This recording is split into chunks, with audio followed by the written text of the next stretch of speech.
អូខេ Hello សួស្តីអ្នកគ្នាវីដេអូរបស់ខ្ញុំថ្ងៃហ្នឹងគឺនឹងមកនិយាយអំពីបន្ទាប់ពីបញ្ចប់ការងារជា developer នៅពេលល្ងាចហើយនៅពេលទៅដល់បន្ទប់តើខ្ញុំត្រូវធ្វើអ្វីទៀត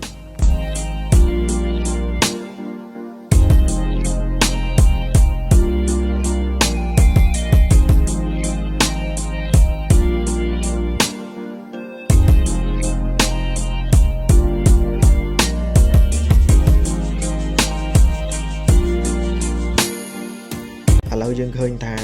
មេឃវាកំពុងតែភ្លៀងហើយតែសំណាងមានអាវភ្លៀងនៅតាមម៉ូតូកុំអីទឹកជោគពេញហ្នឹងហើយ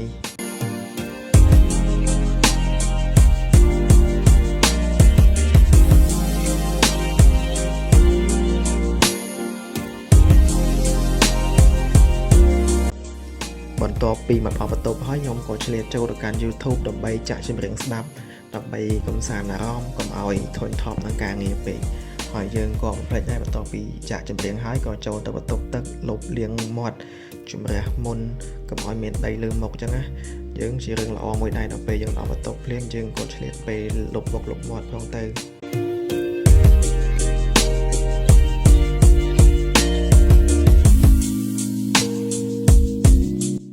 ហើយបន្ទាប់ពីលុបមុខលុបមាត់រួចហើយឥឡូវហ្នឹងក៏ឆ្លៀតពេលមកហាត់ប្រាណបន្តិចដើម្បីសម្រកក្បាលពោះអញ្ចឹងណាព្រោះឥឡូវឃើញថាឡើងក្បាលពោះខ្លាំងណាស់ហើយវាក៏ជារឿងល្អមួយដែរពេលយើងហាត់ប្រាណអញ្ចឹងទៅធ្វើឲ្យរាងកាយយើងមាំមួនអញ្ចឹងវាមិនងាយឈឺណា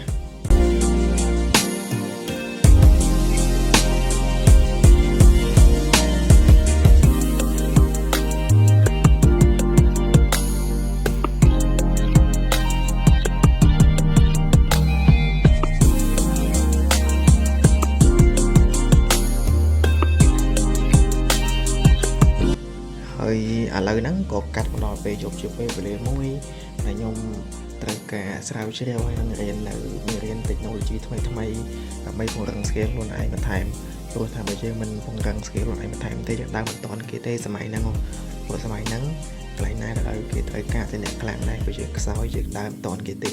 គេវាយយើងដាច់ហើយ